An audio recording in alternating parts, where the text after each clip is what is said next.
আজকে কথা বলবো মৌমিতা দেবনাথকে নিয়ে। মৌমিতা দেবনাথ পশ্চিমবঙ্গের আরজি কর মেডিকেল কলেজের 31 বছর বয়সী চিকিৎসক। টানা 36 ঘন্টার ডিউটি শেষে সেমিনার রুমে যান বিশ্রাম নিতে। সেখানেই তাকে গণধর্ষণ এবং হত্যা করা হয়। একবার শুধু ভাবুন, একটা শরীর, যেটা হোক সুস্থ, অসুস্থ কিংবা ক্লান্ত, একটা শরীরের ওপর 18 থেকে 20 জন পুরুষ নির্মমভাবে অত্যাচার করে। পুরো শরীরে 113টা দাগ দেখা যায় আর 150 গ্রাম বীর্য। তাকে এত পরিমাণ অত্যাচার করা হয় যে অত্যাচারের সময় গলা চেপে ধরা হয়। এই গলা চেপে ধরার সময় তার চোখের মণি থেকে রক্ত বের হয়। এই যে পুরো ঘটনাটা ঘটেছে, এই পুরো ঘটনা ঘটার সময় তার হাত দুটো ধরেছিল তারই দুজন পরিচিত মানুষ। তার মাঝে একজন ছিল মৌমিতা দেবনাথের ফিমেল কলিগ। আমি আবারও বলছি, এই পুরো ঘটনা ঘটার সময় মৌমিতার হাত দুজন চেপে ধরেছিল, যার মাঝে একজন হচ্ছে মৌমিতার ফিমেল কলিগ।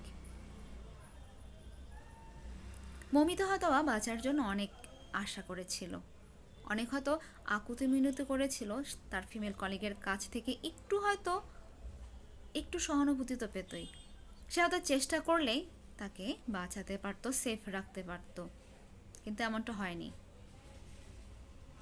এই পুরো ঘটনাকে আত্মহত্যা হিসেবে চালানোর অভিযোগ রয়েছে কর্তৃপক্ষের ওপর, এবং এর প্রতিবাদ যারা করেছে তাদেরকেও পেটানোর অভিযোগ রয়েছে। চারিদিকে আমাদের মেয়েদের চলাফেরা যেন একটা পাপ হয়ে দাঁড়িয়েছে। আমরা মেয়েরা জন্ম নিয়ে এই পৃথিবীতে বোধহয় খুব বড় ভুল করে ফেলেছি। আমাদের জন্য একটা নির্দিষ্ট এরিয়া ফিক্স করা আছে, 4 দেয়ালের মাঝে আমাদেরকে থাকতে হবে। সেখানে আমাদেরকে পুরুষদের হুকুম মেনে চলতে হবে। আমরা যদি এটা না করি তাহলে আমাদেরকে শাস্তি পেতে হবে। আর আমরা এই শাস্তি মেনে নিয়ে যখন বাইরে আমরা চলাফেরা করব, সেখানেও আমাদেরকে শাস্তি পেতে হবে। এই যে পুরুষতান্ত্রিক সমাজ, এই পুরুষতান্ত্রিক সমাজের বিরুদ্ধে আঙ্গুল তোলা গোটা মেয়ে জাতির পক্ষে অসম্ভব কিছু না, কিন্তু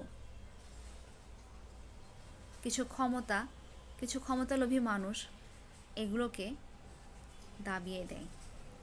আমরা ঘরে, বাইরে, স্কুল, কলেজ, ইউনিভার্সিটি, এমনকি আমাদের পেশার জায়গাতেও আমরা সেফ নই। আমরা মেয়েদেরকে সুরক্ষিত দেখতে চাই, তাদের একটা সুনিশ্চিত ভবিষ্যৎ চাই, যেখানে আমরা গর্ব করে পুরুষ জাতির ওপর সম্মান জানাতে পারবো। আমরা এমন একটা সমাজ চাই যেখানে মেয়েদেরকে সম্মান দেওয়া হবে, শ্রদ্ধা দেওয়া হবে, সঙ্গে ভালোবাসাও দেওয়া হবে। মেয়েদেরকে যেন ভোগ্য বস্তু হিসেবে গ্রহণ না করে। এবং মৌমিতার জন্য আমরা জাস্টিস চাই। সঙ্গে মৌমিতার মতো আরও যেই মেয়েগুলোকে এভাবে নির্মমভাবে অত্যাচার করে মেরে ফেলা হয়েছে, ধর্ষণ করা হয়েছে, সেগুলোর প্রতি আমরা সুষ্ঠু বিচার চাই। এবং সামনেও যদি কোনো অন্যায় হয়, এর সুনিশ্চিত বিচার তো হবেই। সঙ্গে এমন একটা আইন লাঘব করতে হবে যেন অপরাধী একটা অন্যায় করার আগে 1000বার ভাবে।